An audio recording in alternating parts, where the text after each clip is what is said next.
Welcome to the History Maps podcast. Right, so let's get into it. Yeah, so picture this.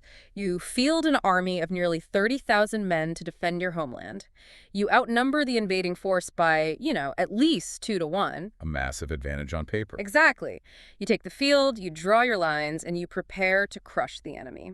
But halfway through the battle, you realize a fatal flaw in your strategy. The worst possible flaw. Right. The commanders leading your left and right flanks actually want you dead. I mean, they hate you more than they hate the invaders. Yeah, which is just a strategic nightmare. It really is. And this is the reality of the Muslim conquest of the Iberian Peninsula.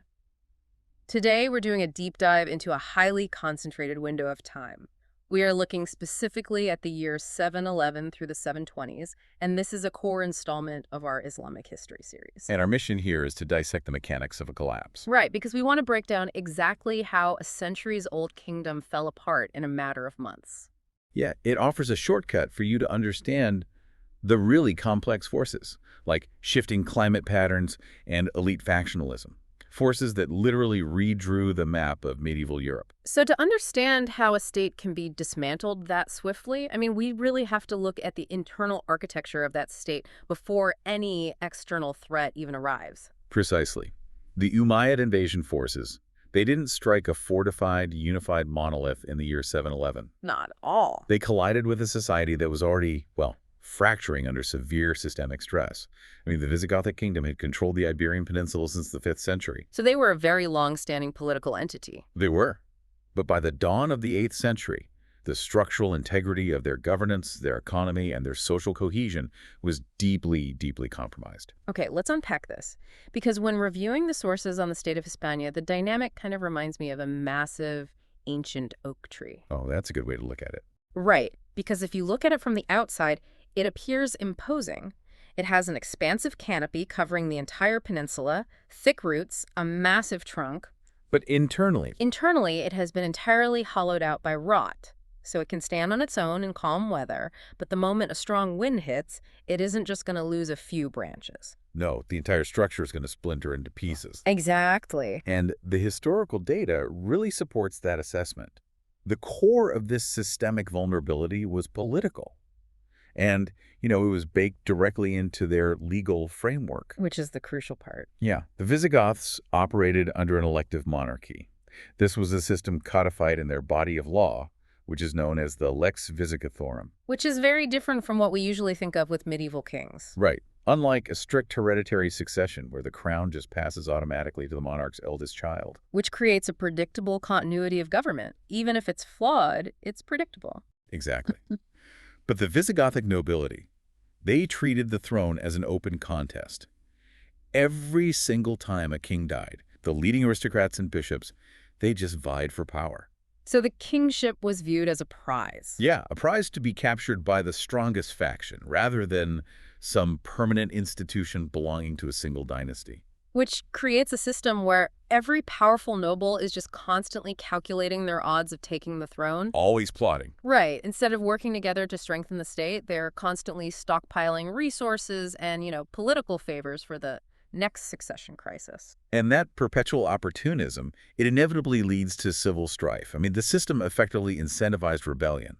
It's a feature, not a bug. Yeah, and this dynamic reached a critical breaking point in the year 710. So King Witiza died. And rather than a smooth transition of power, a succession crisis immediately erupted. As it always did with them. Right. So a faction of the nobility elected a man named Roderick. He was serving as the Duke of Beatica, which was a very wealthy province in the south. But Witiza's faction wasn't just going to accept that. Not at all.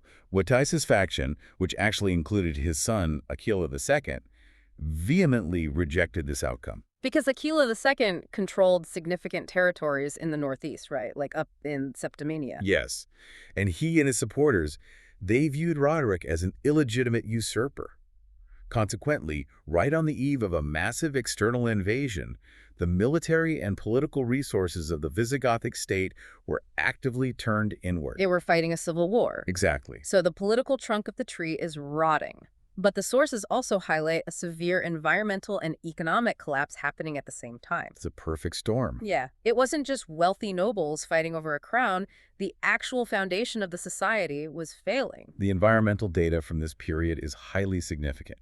We have tree ring analysis from the Iberian Peninsula, and it indicates a prolonged period of severe climatic instability. We're talking about intense droughts, right? Yeah, a series of intense droughts stretching all the way from the late 6th century into the early 8th century. And, agrarian societies operate on incredibly thin margins. Right, they don't have supermarkets to fall back on. Exactly. We have specific historical records documenting devastating widespread famines hitting the peninsula, specifically in the years 698, 701, and 708. Wait, so 3 major famines in just a single decade. 3 major famines. I want to focus on the mechanics of that for a moment. Because when a medieval agrarian economy faces a decade of intermittent drought and famine, it isn't just a matter of people going hungry. No, the whole system breaks down. Right, the entire economic engine just grinds to a halt. Because if the peasants cannot grow surplus grain, they cannot pay their taxes to the local lords. And if the local lords are not collecting agricultural taxes, they have nothing to send to the central treasury in Toledo. So the state goes broke. And that economic contraction was severely compounded by demographic catastrophes. Alongside the famines, outbreaks of plague ravaged the population. The sources mention 707 and 709, right? Yes. The compounded effect of starvation and disease was just catastrophic for the labor pool. Modern demographic estimates actually suggest the available workforce was effectively halved in many regions. Halved. So 50% of the working population is just gone. Gone. And when the workforce is halved, agricultural output stalls completely. We see the direct consequence of this in the material record, actually. With the coinage, right. Yeah, there is a sharp and noticeable contraction in the minting of coinage during Roderick's brief reign. The state was literally running out of currency. Which meant the central government lacked the funds to raise a standing army. Or maintain infrastructure. Or purchase the loyalty of wavering nobles. Exactly. So we have a bankrupt state fighting a civil war while half the population is dying of plague. And on top of all of that, there is deep social alienation. Deep cultural fractures. Right. The sources detail how the ruling class was actively marginalizing significant portions of their own population. Yeah, the religious divides were massive. Because King Recchard I had converted the Visigothic nobility from Arianism to Nicene Christianity back in 589. And on paper, that should have aligned the Germanic ruling minority with the religion of the Hispano-Roman majority. But a royal decree doesn't just erase centuries of cultural division. It certainly did not. The Visigoths remained a distinct, insular military elite. They were ruling over a much larger Hispano-Roman populace that largely viewed them as occupiers rather than legitimate sovereigns. And furthermore, the state engaged in systemic persecution that alienated critical economic demographics. The treatment of the Jewish population is a primary example of this. Yes, the sources are very clear on that. The 17th Council of Toledo in 694 issued sweeping decrees. They mandated forced baptisms, the confiscation of property, and the enslavement of those who refused to convert. From a purely functional standpoint, completely ignoring the sheer cruelty of it, that is just disastrous economic policy. It really is. Because the Jewish community in the Mediterranean at this time was heavily involved in trade, finance, and urban commerce. Yeah, they were a vital economic engine. So by criminalizing their existence, the Visigothic crown was actively destroying its own commercial sector right when agricultural revenues were plummeting. It was a self-inflicted economic wound. It further destabilized an already fragile society. The Jewish population, understandably, held zero loyalty to the Visigothic state. Why would they? Exactly. Yeah. So when the Umayyad forces eventually arrived, many alienated communities, including the Hispano-Roman peasantry and the persecuted Jewish populations, they viewed the invaders not as a threat. But as potential liberators. Right, liberators from an oppressive and failing regime. Okay, let me push back on the structural analysis for a moment. Sure. Because if you have a kingdom that is completely fragmented with no central unity, a ruined economy, and local lords acting entirely in their own self-interest, Yeah.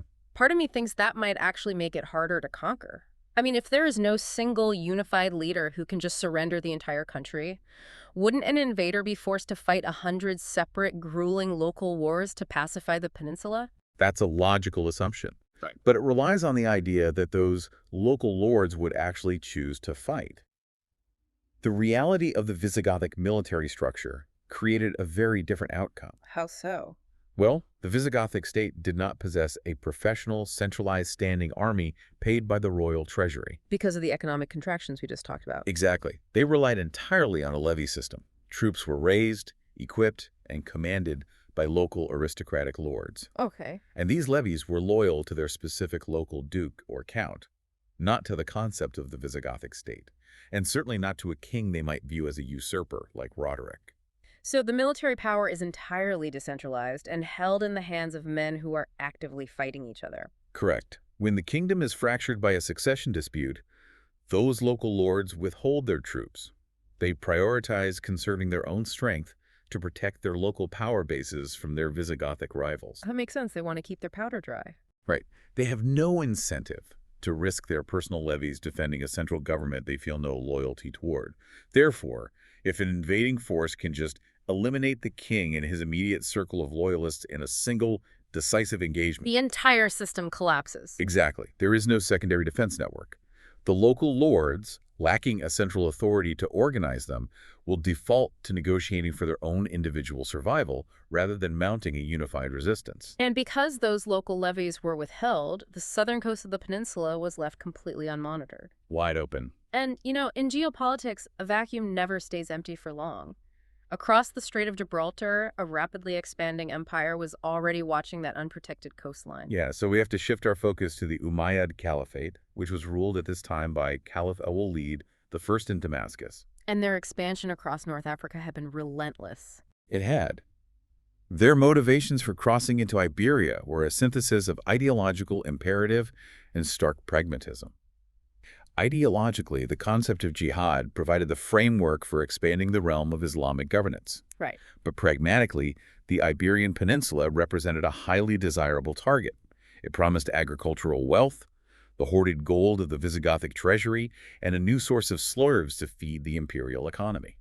But looking at the timeline of the sources, there seems to be a highly specific personnel issue that was kind of forcing their hand right in that moment. Yes, the governor of the Maghreb. Right, Musa ibn Nusayr. He had just finished a brutal campaign subjugating the region by 709, and suddenly he finds himself administering a massive population of newly Islamized Berber tribes. Tribes who are highly militarized and culturally distinct from the Arab elite. Exactly. And history shows us that if a commander doesn't give a newly conquered, highly martial people an external enemy to fight, they almost inevitably turn their weapons inward. They become an internal rebellion. The logistics of imperial management dictate exactly that. Musa needed to channel the martial energy of these newly incorporated Berber tribes outward. He had to keep them busy. He had to provide them with the opportunity for spoils and military glory to solidify their loyalty to the Umayyad administration and to prevent internal revolts against Arab rule.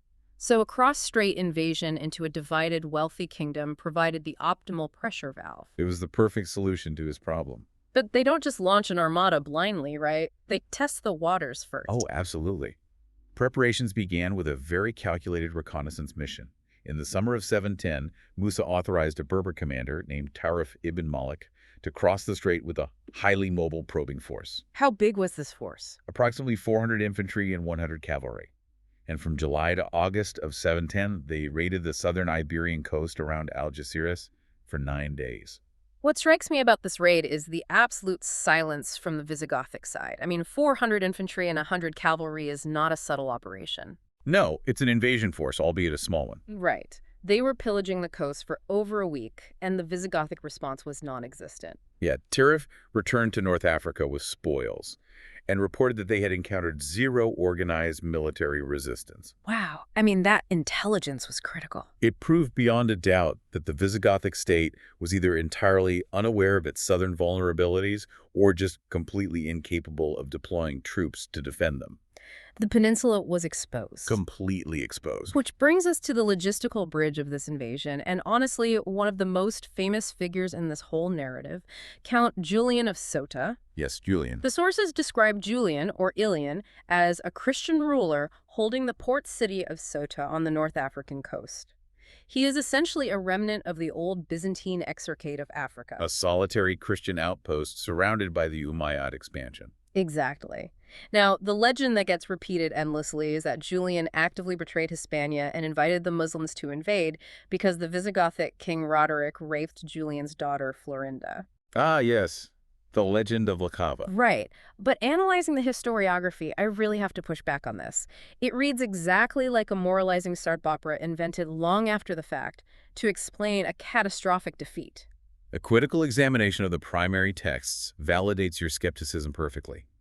What's fascinating here is that when we consult the near-contemporary sources, Like the Mozarabic Chronicle, right? yes, most notably the Mozarabic Chronicle of 754, this was composed relatively soon after the conquest by a Christian cleric living under Umayyad rule. And there is absolutely no mention of this scandalous drama. A contemporary chronicler detailing the fall of his own kingdom would certainly mention if the invasion was triggered by the king assaulting a nobleman's daughter. You would think so. The absence is highly telling. The legend of Florinda was very likely a later addition to the narrative, gaining popularity during the Abbasid era. So why invent it? It functioned as a literary device with a dual purpose. It dramatized the initial Umayyad triumph, while simultaneously moralizing the Visigothic defeat. Ah, so making it about divine punishment. Exactly. By framing the fall of Hispania as divine retribution for the personal decadence and severe moral failings of its king, later chroniclers could rationalize how such a massive Christian kingdom collapsed so rapidly. So if we strip away the myth, we are left with the reality of Julian's position, which was dictated by pure, cold geopolitics. Nothing but geopolitics. He is sitting in Ceuta, a Byzantine holdout. The Byzantine Empire is way too far away to reinforce him. The Visigoths across the strait are destroying each other in a civil war, so they can't offer him protection. Right. He is completely isolated on a sliver of land, staring down a massive, expanding Muslim empire that has just conquered the entire Maghreb. So Julian chose the pragmatism of survival. He recognized that military resistance against the Umayyads would just result in the annihilation of his city and his own execution. So he makes a deal. Therefore, he opened negotiations with Musa. He leveraged the only valuable assets he possessed, which were his fleet of merchant vessels and his deep navigational intelligence regarding the currents of the strait and the coastal vulnerabilities of Hispania. He traded information for his life. Yes, he provided the crucial logistical infrastructure for the invasion in exchange for maintaining his own political status, retaining his wealth, and avoiding destruction. So Julian provides the ships, and the conflict officially transitions from political maneuvering in North Africa to open warfare on Iberian soil. In April of 711, Tariq ibn Ziyad makes the crossing. Yes, Drake. The sources identify Tariq as a Berber commander serving as a client, Amila, to Musa. He lands near a massive rock formation that will eventually bear his name, Jabal Tariq, which is known today as Gibraltar. That's right. And he brings a force estimated between 7,000 and 12,000 men, composed almost entirely of Berber warriors. And you have to consider, the logistics of this crossing were incredibly complex, moving 7,000 to 12,000 troops, along with their horses, weapons, and supplies, across the Strait of Gibraltar in Julian's limited merchant vessels. That couldn't have happened in one day. No, it would have required multiple trips over several days, if not weeks. This really underscores just how unprotected the Visigothic coast truly was. Because Tariq was able to establish a massive beachhead and consolidate his forces without facing any immediate counterattack. None whatsoever. And here we encounter another highly persistent myth regarding Tariq's initial landing. The narrative of the burning ships. Right. The famous story that once the last soldier was unloaded, Tariq ordered his men to set their own ships on fire on the shore. A very famous tale. He supposedly gave a rousing speech telling them the sea was behind them, the enemy was in front of them, and they had no option to retreat, forcing them to either conquer the peninsula or die trying. It is a highly evocative, dramatic image. It speaks to absolute resolve. However, historical methodology requires us to look at the practicalities of warfare and the earliest text records. And what do they say? This detail regarding the burning of the ships is entirely absent from the earliest Iberian sources. It surfaces much later in post-conquest Islamic chronicles. And from a purely tactical standpoint, it makes zero sense. Tariq is an experienced military commander leading a vanguard force into unknown, hostile territory. Exactly. Destroying his only means of receiving reinforcements, securing resupply from North Africa, or executing a tactical withdrawal if he encountered a massive Visigothic army. I mean, that would be a profoundly unsound, almost suicidal strategic decision. It would be madness. The story is a classic motivational legend designed to project an image of manifest destiny onto the initial landing force. The reality was a highly calculated, methodical military operation. So he just secured the beachhead. Tariq established his beachhead, he secured his supply lines back to Ceuta, and then he began pushing inland. Meanwhile, King Roderick is occupied in the north. He is actively fighting a military campaign against Basque rebels and the factions loyal to the Sons of Witiza. The civil war we mentioned. Right. He receives word that a foreign army has landed in the south. Roderick abruptly halts his northern campaign, gathers his levies, and initiates a grueling force march of his army all the way down the peninsula. A very long march. Yeah, and the two forces finally converge at the Battle of Guadalete in July of 711. The exact geographical location is debated by historians. Some place it near the Rio Barbate, others near Lake Legenda, but the timeline is generally pinned between July 19 and 26. And despite the rapid mobilization and the sheer exhaustion of that force march, Roderick manages to field a considerable army. Estimates suggest he brought between 25,000 and 30,000 men to the field. So he vastly outnumbered Tariq's expeditionary force. Yes, if we look at traditional military metrics, troop numbers, familiarity with the terrain, defensive necessity, the Visigoths should have easily overwhelmed the Umayyad vanguard. But this brings us back to the hollow oak tree analogy. We have to examine who is actually commanding those 30,000 men. This is the critical factor. The Visigothic army was traditionally divided into a central vanguard commanded by the king, flanked by a left and a right wing. Roderick takes the center, but he places the wings under the command of Archbishop Opus and a powerful noble named Sigisbert. Both of whom were staunch, publicly known loyalists to the dead king Witiza. They represented the exact faction Roderick had been fighting just weeks prior. Yes.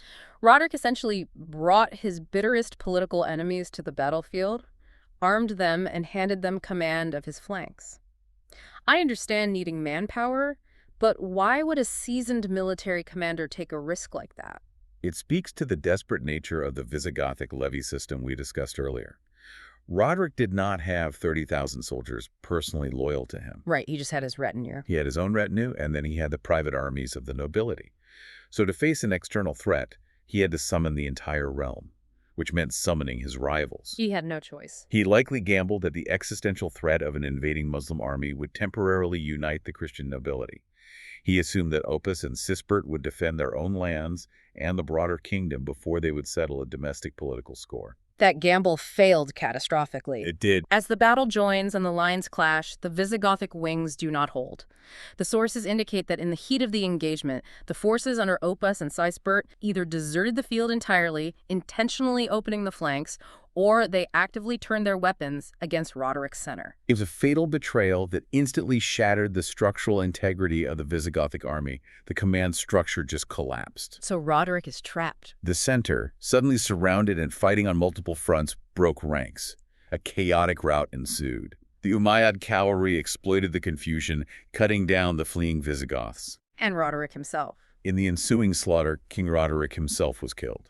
His body was never definitively recovered, though later legends claim his horse was found abandoned in a marsh. It is a profound irony. Roderick's massive army was not outmaneuvered by superior Umayyad tactics or broken by new military technology.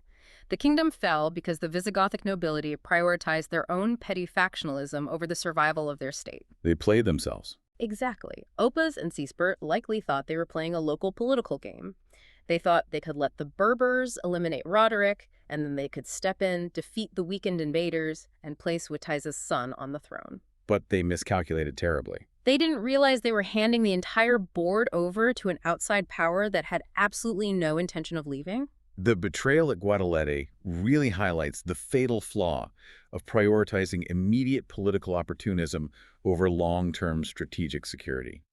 Now, the death of a monarch on the battlefield is certainly a severe crisis, but historically, it is rarely the end of a nation. Right. Typically, a king's death leads to a strategic retreat by the surviving generals, the rapid crowning of a successor, and the consolidation of a defensive line at a major stronghold. But for the Visigoths, Guadalete did not just result in a military defeat. It triggered total irreversible state collapse. Here's where it gets really interesting. This is the most critical mechanic to understand. Why did the whole system fail so completely after one single battle? The structure of the state? Right. Think of the Visigothic administration like a central computer server.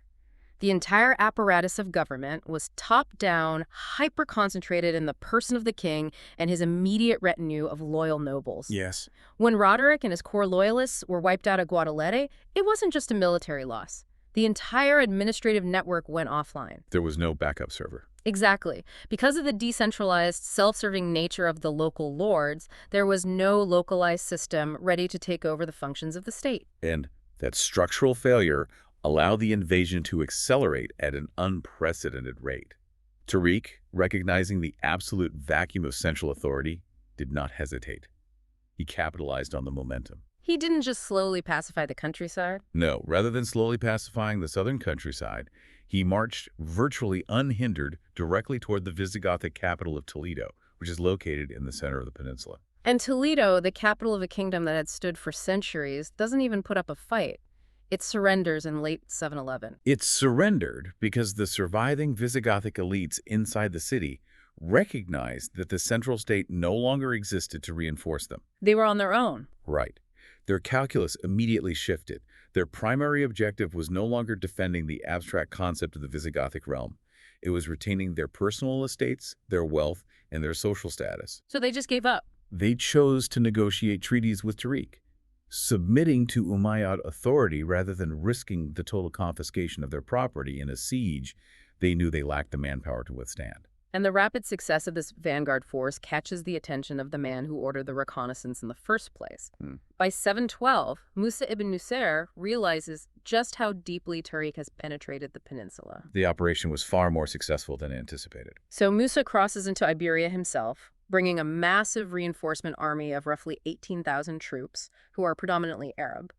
We now have two distinct military forces operating, and the nature of the conquest changes. Musa's arrival definitely marked a shift in strategy. Tariq's initial push was characterized by rapid, deep penetration aimed at decapitating the state. Musa arrived to systematically consolidate those territorial gains. He brought the heavy logistics. He undertook the grueling, time-consuming work of medieval sieges. I want to look at the mechanics of those sieges, because taking a walled city in 712 is incredibly difficult. It requires immense logistical support. Musa systematically took Medina Sidonia and Carmona, and then laid a heavy, protracted siege to Seville. And then there was Merida, right? Yes, he faced some of the fiercest resistance of the entire campaign at Merida. Merida was a major Visigothic stronghold, heavily fortified with ancient Roman walls that were designed to withstand prolonged assaults. And the people there actually fought back. The local populace there chose to fight, and the Fidi managed to hold out until early 713. Musa had to maintain supply lines to feed 18,000 men outside the city walls for months. He had to deal with disease in the camp and the constant need for foraging. Eventually, Merida falls, and Musa and Tariq converge in Toledo.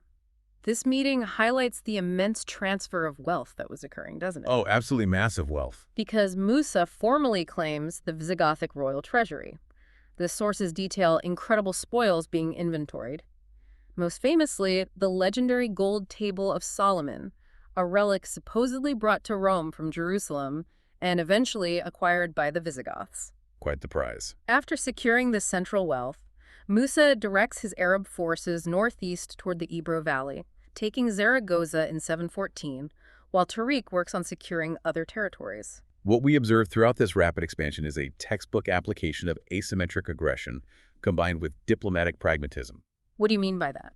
The Muslim forces utilized rapid military penetrations to isolate resistance, but they didn't attempt to conquer every single square mile by the sword. That would have required hundreds of thousands of troops they just did not possess. So they used politics. Instead, they utilized political leverage.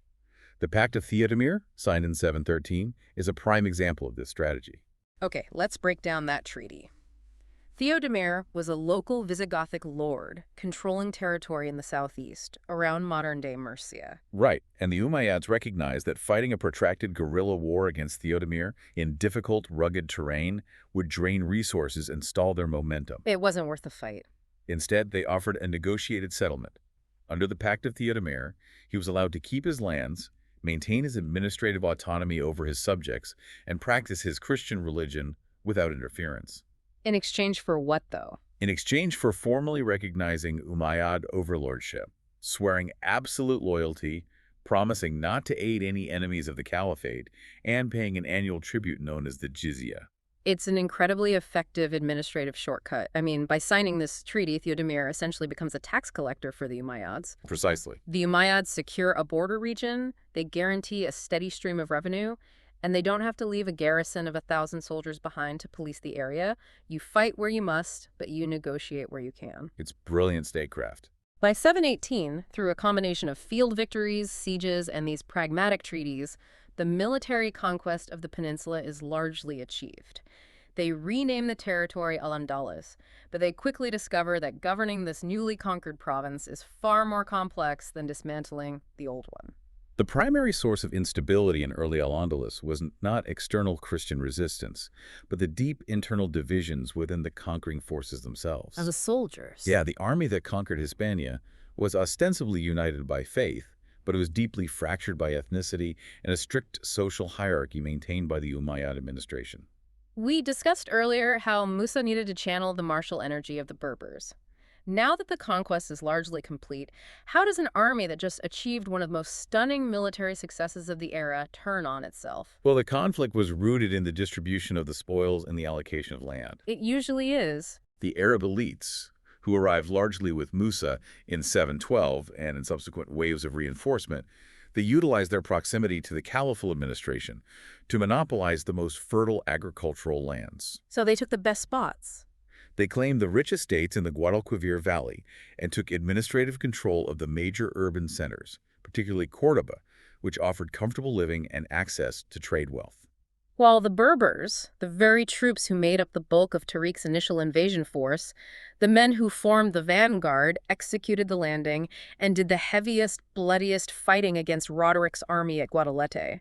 They are pushed to the geographical margins. The marginalization was stark.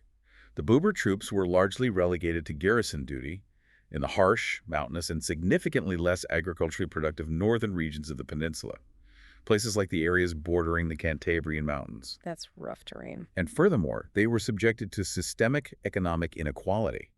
Despite being Muslims who had fought for the Caliphate, many Berbers were treated as secondary citizens. In terms of taxes, right? Yes. They were frequently subjected to the Kharaj, a heavy land tax, while the Arab elites often arranged to pay the much lighter usher, or tithe. So they bleed for the conquest, only to be given the worst land and taxed at a higher rate by the Arab aristocracy who arrived late to the campaign. This blatant economic and social inequity generated a deep simmering resentment among the Berber population. The structural inequality established in the 710s and 20s would eventually ignite into massive, highly destabilizing Berber revolts across both North Africa and al-Andalus in the 740s. Fracturing the unity of the new province. Exactly. But despite these internal tensions brewing, the Umayyad military machine continues to push outward. The ambition doesn't stop at the Pyrenees. No, they keep going. In 717, a governor named al-Hur begins launching campaigns past the mountains into Gothic Septimania, which is in modern-day southern France. He also officially transfers the administrative capital of al-Andalus from Toledo down to Córdoba, centralizing power in the Arab-dominated south. A very strategic move. And a few years later, his successor, al-Sam, captures the vital city of Narbonne. But then the expansion hits a solid wall. In 721, al-Sam attempts to take Toulouse and is decisively crushed by the Frankish Duke Odo at the Battle of Toulouse. Al-Sam himself is killed. The defeated Toulouse marked a significant strategic check on Muslim expansion northward into Frankish territory. It demonstrated that the rapid, asymmetrical tactics that broke the Visigoths would not be as easily applied against the different military structures of Francia. Right. But even as the Umayyad governors were looking north across the Pyrenees, there was a small, seemingly insignificant issue developing in their rear back on the peninsula. Yes, in the rugged Cantabrian Mountains in the extreme north of Iberia, a small pocket of resistance is forming. In 718, a Visigothic noble named Pelagius, or Pelayo in Spanish, retreats into these mountains with a band of followers and establishes what he calls the Kingdom of Asturias. A very bold claim at the time. And he doesn't just hide, he actively resists. In 722, Pelagius ambushes and defeats an Umayyad patrol at the Battle of Covadonga. Now, looking at the data, I have to ask a logistical question. Go ahead. The Umayyads just conquered an entire kingdom. They dismantled armies of 30,000 men. They took heavily fortified Roman cities like Merida. Why did they let a tiny band of rebels survive in a northern mountain range? It seems strange, right? Why not just march an army of 5,000 men up there and wipe Pelagius out to secure the peninsula completely? If we connect this to the bigger picture and analyze the situation through the lens of imperial resource management, The Umayyad decision is entirely rational. How so? The administration sitting in Córdoba looked at the map of the Cantabrian Mountains, an incredibly harsh, rugged terrain with very poor agricultural potential, severe winters, and almost no extractable mineral wealth. And they performed a cold cost-benefit analysis. Basically, the juice wasn't worth the squeeze. Exactly the concept, though applied on a geopolitical scale. The military cost of organizing a logistical train, marching a significant force into difficult, restrictive mountainous terrain, and attempting to root out a small band of highly motivated guerrillas who knew the land intimately, it vastly outweighed any potential economic or strategic gain. Right. If the Umayyads spent resources conquering Asturias, what would they win? Rocks and freezing rain. Exactly. Especially when they're looking across the Pyrenees at the incredibly wealthy, fertile lands of Francia. Every soldier sent to chase Pelagius in the mountains is a soldier who isn't available to conquer Narbonne or Toulouse. The Umayyad administration dismissed Pelagius and his followers as a minor, irrelevant nuisance on the absolute periphery of their empire. It was a highly pragmatic, economically sound decision at the time. But historically, Historically, it proved to be a profound long-term miscalculation. By ignoring that remote mountain enclave and focusing their military energy elsewhere, the Umayyads allowed the kingdom of Asturias the time and space it needed to survive, take root, and slowly expand. and that tiny kingdom eventually became the seed from which the centuries-long Christian Reconquista would grow. Ultimately leading to the fall of Muslim Spain centuries later. Which brings us to the core takeaway from this entire era. You know, for you listening, when we study the fall of the Visigoths and the rise of al-Andalus, it shows us that history is rarely just a story of sweeping, inevitable tides or unstoppable destinies. Not at all. The fate of the Iberian Peninsula, the collapse of a centuries-old kingdom, and the establishment of an Islamic empire in Western Europe were dictated by tangible, highly localized, and often entirely avoidable factors. The mechanics of the collapse are very clear. It was driven by prolonged climatic shifts that decimated the agricultural base. The famines and the plagues. And it was accelerated by a rigid adherence to an elective monarchy that incentivized civil war over state security. The Visigoths built a system that guaranteed internal division. And the Umayyads possessed the exact military agility and diplomatic pragmatism required to exploit that specific weakness. They were the perfect storm for the Visigoths. It was tree rings showing a drought that starved the economy. It was petty noble squabbles over a crown that blinded an entire aristocracy to an existential threat. It was the cold survival tactics of a North African count named Julian and the economic cost-benefit analysis of an Umayyad governor looking at a map of a mountain range. Small decisions with massive ripple effects. Which leaves a final provocative thought to consider.